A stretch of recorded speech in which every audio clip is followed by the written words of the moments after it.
App ಕಿ ಅದಾಲತ್ನಲ್ಲಿ film star Sonu Sood ಅವರ ಮೇಲಿರುವ ಆರೋಪವೆಂದರೆ ಇವರು ನಾಯಕರ ಕೆಲಸದಲ್ಲಿ ತಲೆ ಹಾಕುತ್ತಾರೆ ಎಂಬುದು.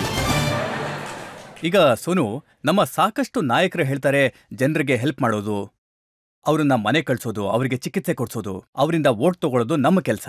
ಇವ್ರು ಯಾಕೆ ಮಧ್ಯದಲ್ಲಿ ಬಂದ್ರು ಅಂತ. ಸರ್ ಸರ್ ಅವರು ಒಳ್ಳೆ ಕೆಲಸ ಮಾಡ್ತಾರೆ ಸರ್, ಲೀಡರ್ಸ್ ಒಳ್ಳೆ ಕೆಲಸನೇ ಮಾಡ್ತಾರೆ ಸರ್. ನನಗೇನು ಅನ್ಸುತ್ತೆ ಸರ್, ನಮ್ಮ ಬೈ ಡಿಫಾಲ್ಟೇ ನಮ್ಮ ದೇಶದಲ್ಲಿ ಏನಾಗ್ಬಿಡುತ್ತೆ ಅಂದ್ರೆ ನಾವು ಇವ್ರನ್ನ ಲೀಡರ್ ಆಗಿ ಆರಿಸಿದೀವಿ, ಇವನ್ ಕೆಲಸ ಇದೆಲ್ಲ ಮಾಡೋ ಪ್ರಾಬ್ಲಮ್ ಜನರಿಗೆಲ್ಲ, ಪ್ರಾಬ್ಲಮ್ ಇರೋದು ನಾಯಕರಿಗೆ. ಸಂಜಯ್ ರಾವತ್ ಅಂತ ಶಿವಸೇನೆಯ ನಾಯಕರು. ಹಾ ಸರ್. ಯಾವಾಗ ನೀವು ಜನರನ್ನ ಬಸ್ನಲ್ಲಿ ಕೂಡ್ಸಿ ಮನೆ ಕಳಿಸ್ತಾ ಇದ್ರೋ ಅವಾಗ ಅವರು ಬರೀತಾರೆ, ಕೆಲವು ರಾಜಕೀಯ ಪಕ್ಷಗಳು ಬಹಳ ಬುದ್ಧಿವಂತಿಕೆಯಿಂದ ಸೋನು ಸೂದ್ನ ಮಹಾತ್ಮನನ್ನಾಗಿ ಮಾಡಕ್ ಹೊರಟಿದೆ. ಹೌದು ಸರ್, ನನಗೂ ಗೊತ್ತು sir. So I think sir, ಅದು ನನ್ಗೇನಂದ್ರೆ ಅವ್ರು ಹೇಳ್ತಾರೆ ಸೋನು ಸೂದ್ನ ಮುಖ ಬಳಸಿ ಮಹಾರಾಷ್ಟ್ರ ಸರ್ಕಾರಕ್ಕೆ ಮಾನಹಾನಿ ಮಾಡಬೇಕು ಅಂತಿದ್ದಾರೆ ಅಂತ. ಸರ್ ನೀವು ನೋಡಿ ಅಂದ್ರೆ 3 ಬೇರೆ ಬೇರೆ ಪಾರ್ಟಿಗಳ ಹೇಳಿಕೆ ಬದಲಾಗ್ತಾ ಹೋಯ್ತು. ನನ್ನ ಬೇರೆ ಬೇರೆ ಪಾರ್ಟಿಗಳಲ್ಲಿ ಶಿಫ್ಟ್ ಮಾಡ್ತಾ ಹೋದ್ರು ಜನ. ನಾನು ಇವತ್ತಿನ ತನಕ ಇಲ್ಲ, ಅವರಂತೂ ಸಾಕಷ್ಟು ಮಾತುಗಳನ್ನ ಹೇಳಿದ್ದಾರೆ ನೋಡಿ. ಅವ್ರು ಹೇಳ್ತಾರೆ, ಲಾಕ್ಡೌನ್ ಟೈಮಲ್ಲಿ ಯಾರಿಗೂ ಕೂಡ ಪರ್ಮಿಷನ್ ಇರಲಿಲ್ಲ, ಆದ್ರೆ ಸೋನು ಸೂದ್ಗೆ ಬಸ್ ಓಡಿಸೋದಕ್ಕೆ ಯಾರು ಪರ್ಮಿಷನ್ ಕೊಟ್ಟಿದ್ದು? ಸರ್ ಅವಾಗ ನಾನು ಮಹಾರಾಷ್ಟ್ರದಲ್ಲಿದ್ದೆ. ಮಹಾರಾಷ್ಟ್ರದಲ್ಲಿ ಯಾವುದು ಪೊಲೀಸ್ ಸ್ಟೇಷನ್ ಇಲ್ಲ ಸರ್. ನಾನು ಪರ್ಮಿಷನ್ ತಗೊಳ್ಳದೇ ಇರೋ ಜಾಗ ಇಲ್ಲ, ಪೊಲೀಸ್ ಸ್ಟೇಷನ್ ಇಲ್ಲ ಸರ್. ಸರ್ ಪರ್ಮಿಷನ್ ಅಂತೂ ಎಲ್ಲ ಕಡೆಯಿಂದ ತಗೊಂಡಿದ್ದೆ ನಾನು. ಅವ್ರು ಹೇಳ್ತಾರೆ ನೀವು ಮೋದಿ ಅವರ ವ್ಯಕ್ತಿ ಅಂತ. ಸರ್ ಮೋದಿಜಿ ವ್ಯಕ್ತಿಗಳೇ ಅಲ್ಲ ಸರ್, ನಾವೆಲ್ಲರೂ.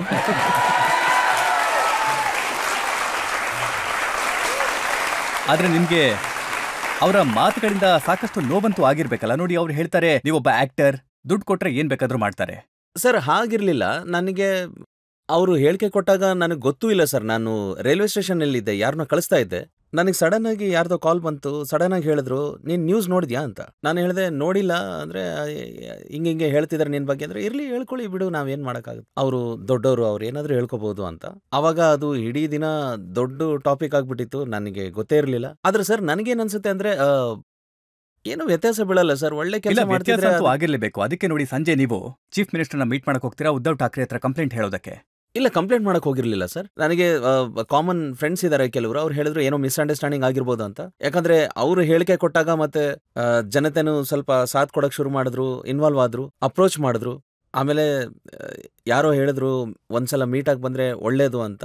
ಸೊ ನಾನು ಅದಕ್ಕೆ ಅವ್ರನ್ನ ಮೀಟ್ ಹಾಕಿ ಹೋಗಿದ್ದೆ ಅಷ್ಟೇ ಸರ್. ಅವ್ರು ಹೇಳಿದ್ರು ಸರ್ ಏನೋ ಮಿಸ್ಅಂಡರ್ಸ್ಟ್ಯಾಂಡಿಂಗ್ ಆಗಿರ್ಬೇಕು, ನಮ್ ಕಡೆಯಿಂದ ಏನ್ ಆ ಥರ ಹೇಳಿಕೆ ಇಲ್ಲ ಅಂತ. It is casual meeting. ಆದ್ರೆ ಮಾತಲ್ಲಿಗೆ ನಿಲ್ಲಿಲ್ಲ. DMC ಅವರು ಹೇಳ್ತಾರೆ ನೀವು ಒಂದು ರೆಸಿಡೆನ್ಷಿಯಲ್ ಹೌಸ್ ಅನ್ನ ಹೋಟೆಲ್ ಆಗಿ ಕನ್ವರ್ಟ್ ಮಾಡಿದ್ದೀರಾ, ಅದ್ರ ವಿಚಾರವಾಗಿ ಕೇಸ್ ಹಾಕಿದ್ರು. ಸರ್ ಅದ್ ನಾನ್ ಮಾಡಿಲ್ಲ ಸರ್. ಅದು ಮೊದಲೇ ಆ ಮನೆ ಹೋಟೆಲ್ ಆಗಿತ್ತು ಸರ್. ನಾನ್ ಮಾಡಿದ್ ಒಂದೇ, ಮೈಗ್ರೆಂಟ್ಸ್ ಏನಿದ್ರು ಅವ್ರಿಗೆ ಇರೋಕ್ ಜಾಗ ಇರಲಿಲ್ಲ, ಅವರು ಫುಟ್ಪಾತ್ ಮೇಲೆ ಇದ್ರು, ಅವ್ರನ್ನ ನಾನು ಅಲ್ಲಿ ಕರ್ಕೊಂಡೋಗಿ ಸೆಟಲ್ ಮಾಡಿದ್ದೆ. ಸೊ ಎಷ್ಟು ಮೈಗ್ರೆಂಟ್ಸ್ ಎಲ್ಲ ಅಲ್ಲಿದ್ರು, ಅದರಿಂದ ನನ್ ಮೇಲೆ ಇವನು ಕೆಲವು ಮಾತುಗಳು ಬಂದ್ವು, ನೀನ್ ಯಾಕೆ ಮಾಡ್ತಿದ್ಯಾ ಅಂತ ಕೆಲಸ ಅಂತ. ಮತ್ತೆ ಶರದ್ ಪವಾರ್ ಅವರನ್ನ ನೋಡ್ಬೇಕಾಯ್ತು. ಇಲ್ಲ ಸರ್, ಶರತ್ ಅವ್ರನ್ನ ನಾನು ಸುಮ್ಮನೆ ಕ್ಯಾಶುವಲ್ ಆಗಿ ಮೀಟ್ ಆಗಕ್ ಹೋಗಿದ್ದೆ. ಅವ್ರ ಜೊತೆ ಏನು ಆತರ ಇದಕ್ಕೆಲ್ಲ ಅಲ್ಲ ಸರ್, ಏನು ಹೆಲ್ಪ್ ಕೇಳಿಲ್ಲ, ಏನು ಮಾಡಿಲ್ಲ ಇದ್ರ ಬಗ್ಗೆ. ಆದ್ರೆ ನಿಮ್ಗೆ ಯಾವತ್ತೂ ಅನ್ಸಿಲ್ವಾ ಈ ನಿಮಗ್ ಸಿಗ್ತಾ ಇರುವಂತ ಈ ಜನಪ್ರಿಯತೆ, ಲೋಕಪ್ರಿಯತೆ, ಪಬ್ಲಿಕ್ ಇಂದ ಸಿಗ್ತಾ ಇರುವಂತಹ ಸಪೋರ್ಟ್, ಇದರಿಂದಾಗಿ ಇವ್ರಿಗೆ ಹೊಟ್ಟೆ ಕಿಚ್ಚಾಗಿದೆ? ಸರ್ ನನಗೆ ಹೊಟ್ಟೆ ಕಿಚ್ಚು ಅನ್ಸಲ್ಲ ಸರ್. ಬಟ್ ಏನಂದ್ರೆ ಲೈಮ್ ಲೈಟಿಗೆ ಬಂದಾಗ ನೀವು ಹೊಗೆ ಅಲ್ಲ ಸರ್, ಬೆಂಕಿ ಕೂಡ ಹತ್ತಿದೆ ಸರ್ ಎಷ್ಟೋ ಕಡೆ. ಬಟ್ ಸರ್ ನಡೆಯುತ್ತೆ ಸರ್, ಕೆಲಸ ಮಾತ್ರ ನಿಲ್ಬಾರ್ದು ಸರ್. ನನ್ನ ತಾಯಿ ಹೇಳ್ತಿರ್ತಾರೆ ಯಾವಾಗ್ಲೂ, ಜೀವನದಲ್ಲಿ ಸ್ಪೀಡ್ ಬ್ರೇಕರ್ಸ್ ಬರ್ಲಿಲ್ಲ ಅಂದ್ರೆ ನೀನು ಅರ್ಥ ಮಾಡ್ಕೊಂಬಿಡು ಒಳ್ಳೆ ದಾರಿಯಲ್ಲಿ ಇಲ್ಲ ಅಂತ. ಸ್ಪೀಡ್ ಬ್ರೇಕರ್ಸ್ ಇದ್ರೆ ಮಾತ್ರ ಒಳ್ಳೆ ದಾರಿಯಲ್ಲಿ ಇದೆಯಾ ಅಂತ. ಸೊ ಆದ್ರೆ ಕೆಲವು ಜನ ಹೇಗಿದ್ರು ಅಂದ್ರೆ ಅವರು ನಿಮ್ಮನ್ನ ಹೊಗಳಿದ್ರು. ಪ್ರಿಯಾಂಕಾ ಗಾಂಧಿ ಅವರು ನಿಮಗೆ ಫೋನ್ ಮಾಡಿದ್ರು.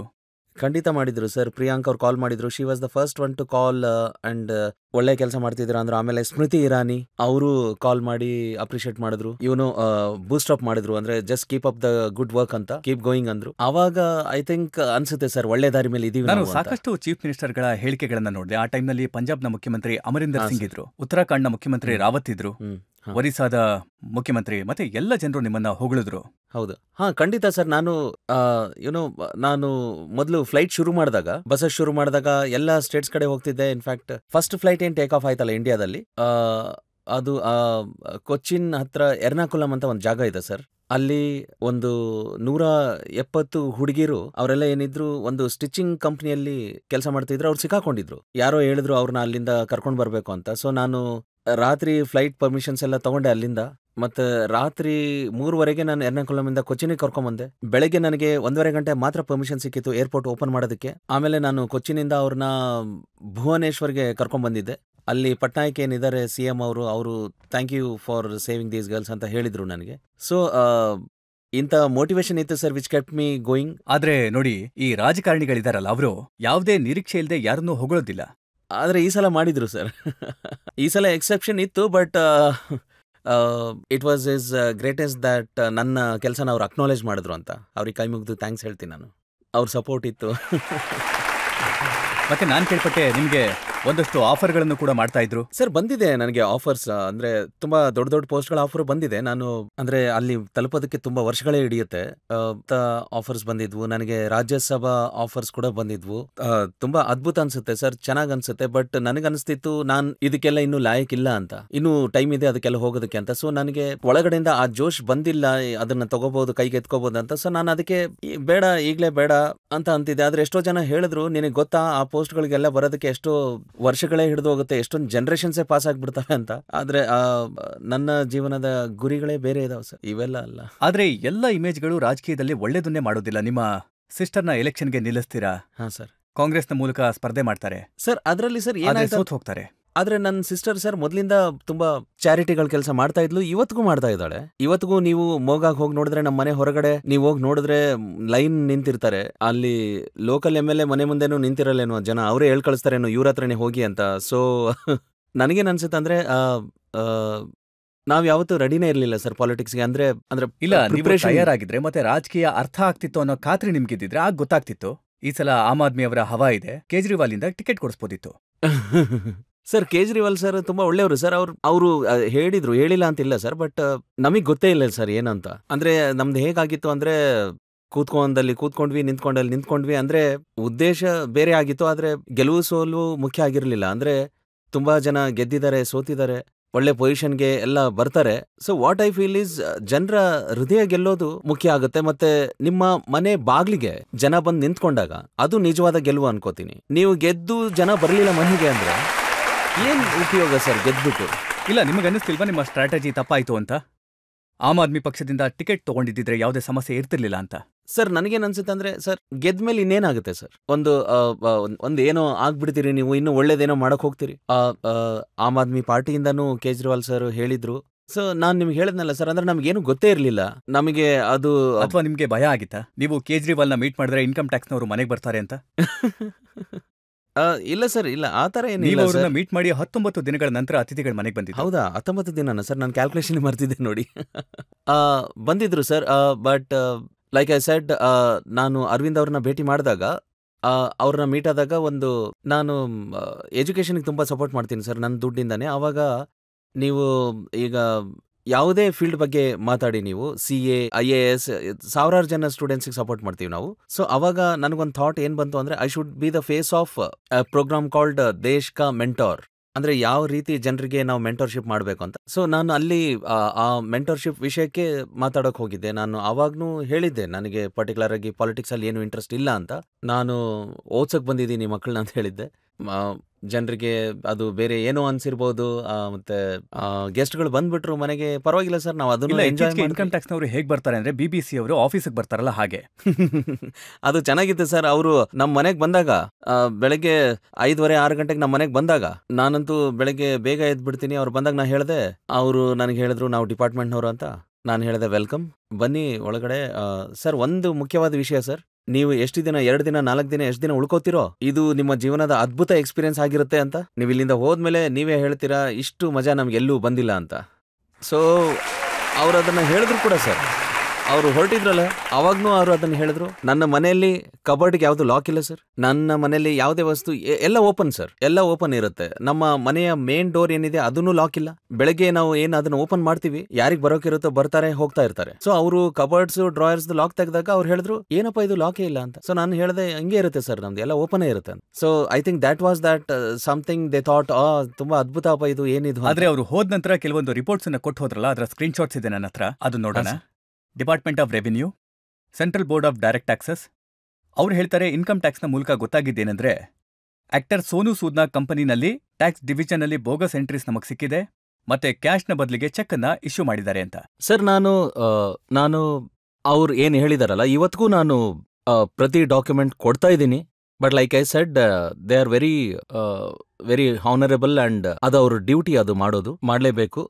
ಬಟ್ ಪ್ರತಿ ಚಿಕ್ಕ ವಿಷಯದ್ದು ನಾವು ಡಾಕ್ಯುಮೆಂಟ್ ಮೇಂಟೈನ್ ಮಾಡಿದೀವಿ. ಸೊ ಇವತ್ತು ನಾನು ನಿಮ್ ಮುಂದೆ ಕೂತಿದ್ದೀನಿ ಅಂದ್ರೆ ಎಲ್ಲ ಸರಿಯಾಗೇ ಇದೆ ಅಂತ ಅರ್ಥ. ಬಟ್ ಲೈಕ್ ಐ ಸೆಡ್ ಅವ್ರ ಕೆಲಸ ಅವ್ರು ಮಾಡಿದ್ರು, ಮತ್ತೊಂದು ವಿಚಾರ ಮಾಡಿದ್ದಾರೆ ಅವರು. ಹಾ ಸರ್. ಜೈಪುರ್ ಬೇಸ್ಡ್ ಇನ್ಫ್ರಾಸ್ಟ್ರಕ್ಚರ್ನ ಒಂದು ಕಂಪನಿ ಜೊತೆ 175 ಕೋಟಿ 175 crores ಇಲ್ಲಿ ಡೂಬಿಯಸ್ ಸರ್ಕ್ಯುಲರ್ ಟ್ರಾನ್ಸಾಕ್ಷನ್ ನ ಮಾಡಿದ್ದಾರೆ. ಸರ್ ಇದು ನನಗೆ ಸಂಬಂಧಪಟ್ಟಿದ್ದಲ್ಲ. It was I to want to question. ನನ್ನ ಜೈಪುರ್ ಜೊತೆ ನಂದೇನು ಸಂಬಂಧ ಇಲ್ಲ, ನನ್ನ ಯಾವುದೇ ರೀತಿಯ ಏನು ಸಂಬಂಧ ಇಲ್ಲ ಅದಕ್ಕೆ. ಅದು ಫಸ್ಟ್ಗೆ ನಾವು ಅದನ್ನ ಅಪ್ರೂವ್ ಮಾಡಿದಾಗೆ ನಮಗೆ ಅದು ಗೊತ್ತಾಗ್ಬಿಟ್ಟಿತ್ತು. ಅದು ಯಾರೋ ಬೇರೆಯವ್ರದ್ದು ನಮ್ಮ ಜೊತೆ ಜಾಯ್ನ್ ಆಗಿ ಬಂದ್ಬಿಟ್ಟಿತ್ತು. ಅದರಿಂದ ನನಗೇನು ಸಂಬಂಧ ಇಲ್ಲ ಸರ್, ಅದಕ್ಕೆ ಅದು ಕನೆಕ್ಷನ್ ಇಲ್ಲ ಸರ್. ಇದನ್ನೆಲ್ಲ ನೋಡಿದ ನಂತರ ನಿಮ್ಗೆ ಅನ್ಸೋದಿಲ್ವಾ ಯಾರ ಜೊತೆಗೂ ಜಗಳ ಮಾಡಬಾರ್ದು ಅಂತ?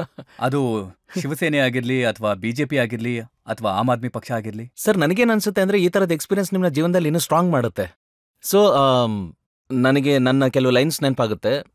ಧೃತಿಗೆಡಬೇಡ ಒಂದ್ ಸಮಯ ಹೇಗ್ ಬರುತ್ತೆ ಅಂದ್ರೆ, ಧೃತಿಗೆಡಬೇಡ ಒಂದ್ ಸಮಯ ಹೇಗ್ ಬರುತ್ತೆ ಅಂದ್ರೆ, ಗಡಿಯಾರ ಬೇರೆಯವ್ರದ್ದಿರುತ್ತೆ, ಸಮಯ ನಿಂದು ತೋರಿಸ್ತಿರುತ್ತೆ. So all these experiences sir made me stronger.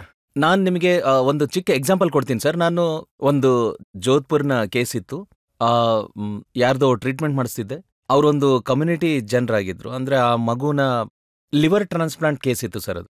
So 35-38 lakh ಆಗ್ತಾ ಇತ್ತು ಸರ್ ಆಪರೇಷನ್ಗೆ. 8 ವರ್ಷದ ಮಗು, ಶುಭಮ್ ಅಂತ ಹೆಸರು ಒಂದು 8 ವರ್ಷದ ಮಗು, ಯಾರೋ ನನ್ನ ಫ್ರೆಂಡ್ ರೆಫರ್ ಮಾಡಿದ್ದು.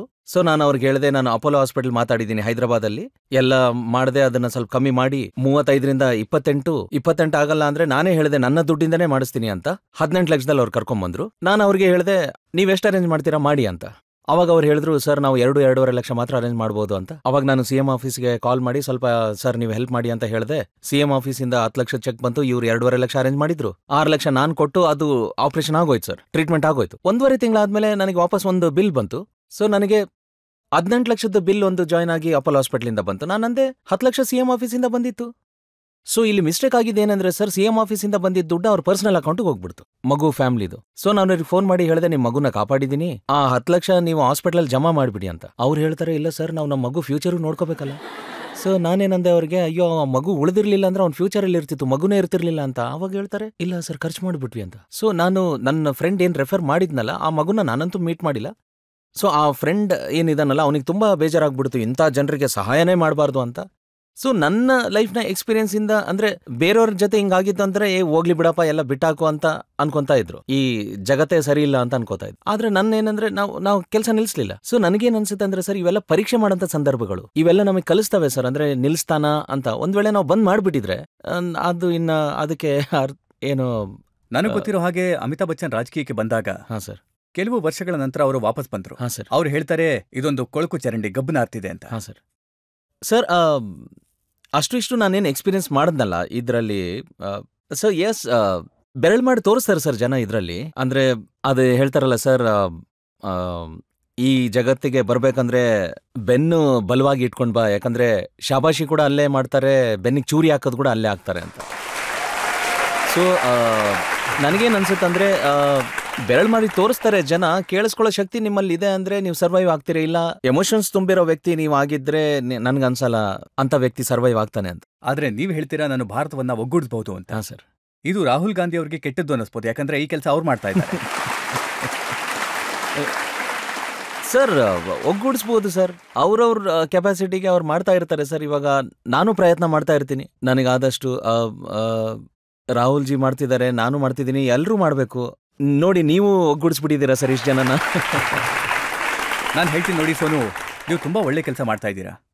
ಮತ್ತೆ ನಿಜಕ್ಕೂ ಈ ಕೆಲಸನ ನೀವು ಮುಂದುವರಿಸ್ಕೊಂಡು ಹೋಗ್ಲೇಬೇಕಾಗತ್ತೆ. ಹಾಗೆ ಮುನ್ನೆಚ್ಚರಿಕೆಗಳನ್ನ ಇಟ್ಕೊಳ್ಳೋದು ಬಹಳನೇ ಅವಶ್ಯಕ. ಪಬ್ಲಿಕ್ ಇಂದ, ಪ್ರೇಕ್ಷಕರಿಂದ ಯಾರಾದ್ರೂ ಪ್ರಶ್ನೆಗಳನ್ನ ಕೇಳ್ತೀರಾ? ನಾನ್ ಕೇಳೋದೇನು ಅಂದ್ರೆ, ನೀವ್ ಇಷ್ಟೊಂದು ಕೆಲಸ ಮಾಡ್ತೀರಾ, ಈಗ ವರ್ಕೌಟ್ ಆಗಿರ್ಬೋದು, ಆಕ್ಟಿಂಗ್ ಆಗಿರ್ಬೋದು, ಮತ್ತೆ ಸೋಷಿಯಲ್ ವರ್ಕ್ ಆಗಿರ್ಬೋದು, ಇದನ್ನೆಲ್ಲ ಟೈಮ್ಲಿ ಹೇಗ್ ಮ್ಯಾನೇಜ್ ಮಾಡ್ತೀರಾ? ನನಗೆ ಗೊತ್ತಿಲ್ಲಪ್ಪ ಇದು ಮ್ಯಾಪಿಂಗ್ ಹೇಗೆ ಮಾಡ್ತೀನಿ ಅಂತ. ನೀನು ಸರಿಯಾಗಿ ಕೇಳಿದೆ ಪ್ರಶ್ನೆ. ಅಂದರೆ ಐಡಿಯಾನೇ ಇಲ್ಲ ಅಂದರೆ ಹೇಗಾಗುತ್ತೆ ಅಂತ. ಬಟ್ ಯಾವಾಗ ಮಜಾ ಬರಕ್ಕೆ ಸ್ಟಾರ್ಟ್ ಆಗುತ್ತಲ್ಲ, ಅಂದರೆ ನೀವು ಯಾವುದಾದ್ರೂ ಕೆಲಸ ಇಷ್ಟ ಆಗಿ ಅದರಲ್ಲಿ ಎಂಜಾಯ್ ಮಾಡೋಕ್ಕೆ ಶುರು ಮಾಡಿದ್ರೆ ನಿಮಗೆ ಟೈರ್ಡ್ನೆಸ್ಸೇ ಅನ್ಸಲ್ಲ ಅದರಲ್ಲಿ. ಅಂದರೆ ಕೋವಿಡ್ ಟೈಮ್ನಲ್ಲಿ ನನಗೆ ನೆನಪಿದೆ ಸರ್, ನಾನು 20-30 ಗಂಟೆ ಎದ್ದಿರ್ತಿದ್ದೆ ಸರ್ ಕಂಟಿನ್ಯೂಸ್ಲಿ. ಎಷ್ಟೊಂದು ದಿನ ನಿದ್ದೆ ಮಾಡ್ತಿರ್ಲಿಲ್ಲ ನಾನು. ಆಗ 1-2 ಗಂಟೆ ನಿದ್ದೆ ಮಾಡೋಕ್ಕೆ ಸಿಕ್ತು, ಇಲ್ಲಾಂದ್ರೆ ಇಲ್ಲ. ಆದ್ರೆ ಇವತ್ತು ನೋಡಿ ಅಷ್ಟೊಂದು ಕೆಲಸ ಇಲ್ಲ ಅಂದ್ರೂ ಏನ್ ಫ್ರೀ ಇದ್ರೂ ನಿದ್ದೆ ಬರಲ್ಲ, ಎಷ್ಟೇ ಟೈಮ್ ಇದ್ರು. ಸೊ ನನಗೇನ್ ಅನ್ಸುತ್ತೆ ಅಂದ್ರೆ ಇದು ಮೆಂಟಲ್ ಗೇಮ್ ಅಂತ. ಅಂದ್ರೆ ಟೈಮ್ ಯಾರ ಹತ್ರನೂ ಇರಲ್ಲ, ಅದು ಹೇಗ್ ಮ್ಯಾನೇಜ್ ಮಾಡ್ಬೇಕು ಅಂತ. ನಿಮಗೆ ಕೆಲಸ ಇಷ್ಟ ಆದ್ರೆ ಅದು ನೋಡಿ, ಅವ್ರು ಕೇಳ್ತಾ ಇರೋದು ತಾನೇ- ಏನು ಅಂತಂದ್ರೆ ದಿನವಿಡೀ ಜನರ ಸೇವೆನಲ್ಲಿ ಇರುವಾಗ ಅವರು ಆಕ್ಟಿಂಗ್ ಅನ್ನ ಯಾವಾಗ ಮಾಡ್ತಾರೆ ಅಂತ. ನಂದು ಇವಾಗ ಒಂದು ಹೊಸ ಸಿನಿಮಾ ಶುರು ಆಗ್ತಿದೆ. ಡೈರೆಕ್ಟರ್ ಹೇಳಿದ್ದಾರೆ ಫೋನ್ ಹಿಡ್ಕೊಂಡಿರಿ ಸರ್ ಯಾವಾಗ್ಲೂ, ಅರ್ಧ ಟೈಮ್ ಅಂತೂ ನೀವು ಚಾರಿಟಿನೇ ಮಾಡ್ತಾ ಇರ್ತೀರಿ, ನಾವು ಆಕ್ಟಿಂಗ್ ಯಾವಾಗ ಮಾಡ್ಸೋಣ. ಸೊ ಸಫರಿಂಗ್ ಇದ್ದೇ ಇರುತ್ತೆ. ಬಟ್ ಲೈಕ್ ಐ ಸೆಡ್, ನಾನು ಬ್ಯಾಲೆನ್ಸ್ ಮಾಡಕ್ಕೆ ಟ್ರೈ ಮಾಡ್ತಾನೆ ಇರ್ತೀನಿ. ಬಟ್ ಇವನು ಎರಡು ಇಂಪಾರ್ಟೆಂಟ್ ಈಗ ನನಗೆ. ಸರ್, ನನ್ನ ಪ್ರಶ್ನೆ ಏನಂದ್ರೆ ನಿಮ್ದು ಯಾವ ಹೊಸ ಮೂವಿ ಬರ್ತಾ ಇದೆ? ನಾನು ಇವಾಗ ಒಂದು ಸಿನಿಮಾ ಮಾಡ್ತಾ ಇದ್ದೀನಿ ಸರ್, ಫತೆ ಅಂತ. ಸೈಬರ್ ಕ್ರೈಮ್ ಬಗ್ಗೆ ಇದೆ. ಅದನ್ನು ಯಾಕೆ ಮಾಡಕ್ ಸಾಧ್ಯ ಆಯ್ತು ಅಂದ್ರೆ, ನಾನು ಜನರಿಗೆ ಹೆಲ್ಪ್ ಮಾಡ್ತಿರುವಾಗ ಫೋನ್ಸ್ ಮುಖಾಂತರ ನನ್ನ ಹೆಸರಲ್ಲಿ ತುಂಬಾ ಫ್ರಾಡ್ ನಡೆದಿದೆ. ಅಂದ್ರೆ ಲೋನ್ ಕೊಡ್ತೀವಿ ಅದು ಇದು ಅಂತ ನಾನೊಂದು 300 FIRs ಮಾಡಿಸಿದೆ ಇಡೀ ಇಂಡಿಯಾದಲ್ಲಿ. ಸೊ ನಾನು ಅದ್ರ ಬಗ್ಗೆ ರಿಸರ್ಚ್ ಮಾಡಕ್ ಶುರು ಮಾಡಿದಾಗ ನನಗೇನ್ ಅರ್ಥ ಆಯ್ತು ಅಂದ್ರೆ, ಇದೊಂದು ದೊಡ್ಡ ನೆಟ್ವರ್ಕ್ ಇಂಡಿಯಾದಲ್ಲಿ ಅಂತ. ಬರೀ ದೊಡ್ಡವ್ರದ್ದು ಮಾತ್ರ ಅಲ್ಲ, ಬಡವ್ರದ್ದು ಕೂಡ ಅಕೌಂಟ್ ಹ್ಯಾಕ್ ಮಾಡಿ ದುಡ್ಡೆಲ್ಲ ತೆಗಿತಾರೆ ಅದರಿಂದ, ಅದೆಲ್ಲ ನಡೀತಿದೆಯಲ್ಲ. ಸೊ ಅದ್ರ ಮೇಲೆ ನಾನು ಒಂದು ಸಬ್ಜೆಕ್ಟ್ ಬರ್ದೆ, ಅದನ್ನ ಡೆವಲಪ್ ಮಾಡಿದೆ, ನಾನೇ ರಿಸರ್ಚ್ ಮಾಡಿದೆ, ಮತ್ತೆ ಕೆಲವು ಒಳ್ಳೆ ರೈಟರ್ಸ್ ನ ಕೂಡ ಜೊತೆಲಿ ಸೇರಿಸ್ಕೊಂಡೆ. ಫಿಲ್ಮ್ ಹೆಸರು ಫತೆ ಅಂತ. ನಾವು ನೆಕ್ಸ್ಟ್ 10 ದಿನದಲ್ಲಿ ಆನ್ ಫ್ಲೋರ್ ಹೋಗ್ತಾ ಇದೀವಿ. ಈ ಇಯರ್ ಎಂಡ್ಗೆ ರಿಲೀಸ್ ಮಾಡ್ತೀವಿ. Maybe will be able to entertain you.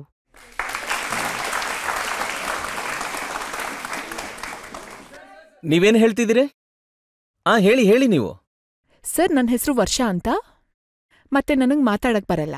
ನನ್ನ ಸಾಂಕೇತಿಕ ಹೆಸರು ಇದು. ನಿಮ್ ಹೆಸರು ಹೇಗೆ ಸೋನು ಸೂದ್, ಹಾಗೆ ನನ್ ಹೆಸರು ಈ ತರ ಇದೆ ಸರ್. ನಾವು ಸಾಂಕೇತಿಕ ಭಾಷೆನಲ್ಲಿ ನಿಮ್ ಹೆಸರನ್ನ ಈ ತರ ಕರಿತೀವಿ. ಸರ್, ನನ್ನ ಹತ್ರ ಕೆಲವು ಪ್ರಶ್ನೆಗಳಿದೆ.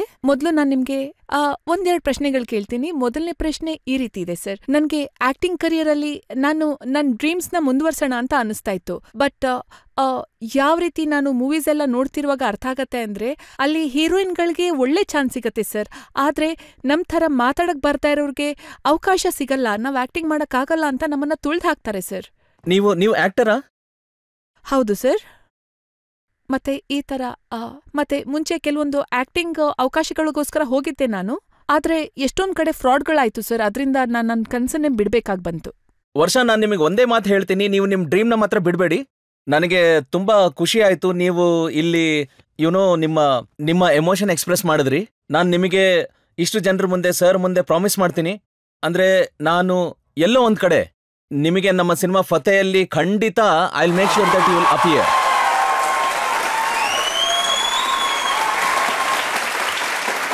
Thank you very much. Thank you Sonu. ನಿಮ್ಮ ಈ ಉತ್ಸಾಹ ಇದೆಯಲ್ಲ, ಬಹುಶಃ ಈ ಉತ್ಸಾಹನೇ ನಿಮ್ಮನ್ನ ಇಲ್ಲಿವರೆಗೂ ಕರ್ಕೊಂಡು ಬಂದಿದೆ. ಇಲ್ಲ ಸರ್, ನಾನು ಹೇಳಿದ್ನಲ್ಲ ಸರ್, ನಾನು ನಿಮಿತ್ತ ಮಾತ್ರ ಅಂತ. ನನಗೆ ಗೊತ್ತಿಲ್ಲ ಸರ್ ನಾವು ಮೆಸೇಜ್ ಕೊಡಕ್ ಆಯ್ತೋ ಇಲ್ಲೋ ಅಂತ. ಬಟ್ ಐ ಥಿಂಕ್ ಮೋಸ್ಟ್ಲಿ ಅವ್ರಿಗೋಸ್ಕರ ನಾನು ಏನೋ ಮಾಡ್ಬೇಕಾಗಿತ್ತೇನೋ, ಅದಕ್ಕೆ ಇಲ್ಲಿ ಬಂದು ಕೂತ್ಕೊಂಡೇನೋ ನಾನು ಅಂತ ಹಾಗ ಅನಿಸ್ತಿದೆ ನನಗೆ. But like I said sir, ಏನೇ ಇರ್ಲಿ, ನನ್ನ ಕೈಲಿ ಆಗೋವಂಥದ್ದು ಏನೇ ಇರ್ಲಿ, ನಾನು ಪ್ರಯತ್ನ ಮಾಡ್ತಾನೆ ಇರ್ತೀನಿ ಸರ್ ಯಾವಾಗಲೂ.